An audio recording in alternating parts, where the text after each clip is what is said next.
খুন করা হয়েছে বলে অভিযোগ উঠেছে। সোমবার সকালে উপজেলার গোপীনাথপুর ইউনিয়নের ধজনগড় গ্রামের বাবার বাড়ি থেকে স্ত্রীকে তালাক না করেই করেছেন 4 নম্বর বিয়ে, আর এ নিয়ে ক্ষোভ ছিল চতুর্থ স্ত্রী।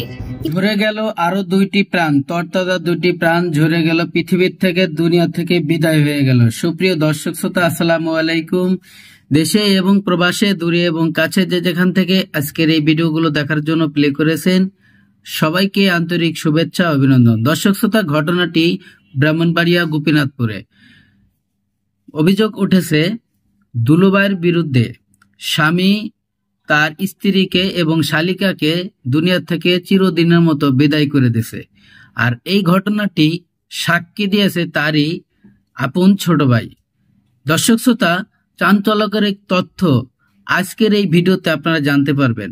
দর্শক শ্রোতা, আজকে এই ভিডিওতে আরো জানতে পারবেন, বিশেষ করে প্রবাসে যে সমস্ত ভাইয়েরা রয়েছেন, এত কষ্ট করে এত পরিশ্রম করেন আপনারা প্রবাসে যে, আর আপনাদের ফ্যামিলি বাংলাদেশে থাকে, আপনাদের মন প্রাণ হৃদয় সবকিছু যেন আপনাদের ফ্যামিলির মধ্যেই থাকে, কিন্তু কিছু কিছু কিছু বউ আছে এবং কিছু কিছু স্বামী আছে, তাদের জন্যই ঘটে এই দুর্ঘটনা।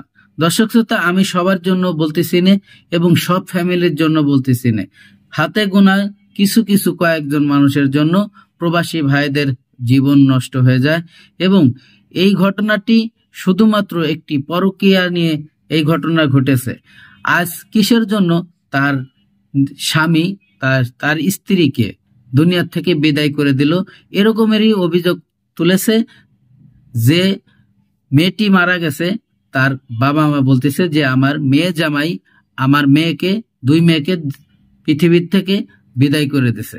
দর্শক শ্রোতা, ওখানে পুলিশ প্রশাসন যায় যে তথ্য দিয়েছে, যে আলামত তারা পেয়েছে, সেই আলামতের ভিত্তিতে এখানে বোঝা গেছে স্পষ্টভাবে তারই নিজের স্বামী তার স্ত্রীকে মেরে ফেলাইছে।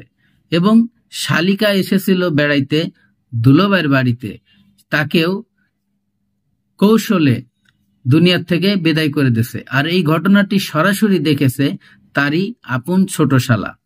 তার সাক্ষীতে আমরা চলে যাব। দর্শক শ্রোতা, এই ধরনের ঘটনা আমাদের দেশে যে কোনো জায়গায় হচ্ছে। আসলে এর মূল কারণটা কি? এর কারণটাই পরকীয়া। আমাদের সমাজে আজকাল পরকীয়াটা অতিরিক্ত বেড়ে গেছে, আর বেড়ে যাওয়ার জন্যই প্রত্যেকটি ফ্যামিলিতে এই ধরনের ঘটনাই ঘটতেছে। বিশেষ করে এই বোনটি ছিল প্রবাসী এক ভাইয়ের বোন। কতটা কষ্ট করে তার বোনটাকে এই ছেলের সাথে বিবাহ দিছিল, প্রায় 4 থেকে 5 লক্ষ টাকা খরচ করে, এবং কিছুদিনের মধ্যেই তাকে বিদেশ নিয়ে যাওয়ার কথা ছিল। আর এই ঘটনাটি ঘটে এই বিদেশে না যাওয়ার জন্য। দর্শক শ্রোতা, যখন তার সাথে কথা ছিল যে আমার ভাইকে অর্থাৎ আমার ছেলেকে বিবাহের পরে বিদেশে নিয়ে যাওয়ার কথা ছিল, তো 1 বছর 2 বছর 3 বছর হয়ে যায়, যখন সে ভিসা দিতে পারছিল না, তখন এক প্রকারের তার বোনের সাথে জোর জবরদস্তি করে এবং কথা কাটাকাটি হয়, প্রায়ই মারপিট করে এবং সংসারে অশান্তি বিরাজ করে। দর্শক শ্রোতা, এই ঘটনাটি জানার জন্য তারই ছোট বোন আসছিল এবং আসলে কতটা সত্য এবং মিথ্যা জানানোর জন্য ঘটনাটি সে জানতে আসছিল। যখন তার ছোট বোন এসে তার দুলাভাইকে প্রশ্ন করে, তখনই ঘটে বিপত্তি। প্রিয় দর্শক, ওই রাইতেই তাকে দুনিয়ার থেকে বিদায় করে দেয়। তো আমি আর বেশি কথা বাড়াবো না, চলে যাব সেই গুরুত্বপূর্ণ ভিডিওতে যাওয়ার আগে ছোট্ট করে একটি রিকোয়েস্ট করবো। দর্শক, আপনি যদি আমার চ্যানেলে নতুন বন্ধু হয়ে থাকেন, ভালো লাগলে চ্যানেলটিকে সাবস্ক্রাইব করে রাখবেন, আর ভিডিওগুলো শেয়ার করে দিবেন, বন্ধুদেরকে দেখার সুযোগ করে দিবেন।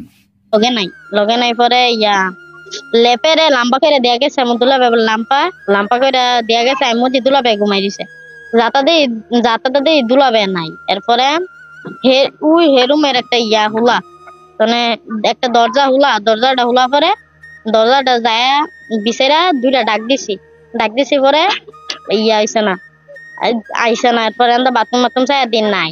এরপরে আপারে ডাক দিছি পরে আপার জব দে না, আমার 2টা বোনটা ডাক দিছি। এরপরে না হেদা এমনি নিঃশ্বাস পাইছি, দেই নিঃশ্বাস নেমা। এরপরে আমার ছোট বোনের হাতে টান দিছে, দিয়ে হাত শুকানো। এরপর লাইটটা জ্বলায়া দেহারে না হেদা মুয়ে দা পানি ছুটতাছে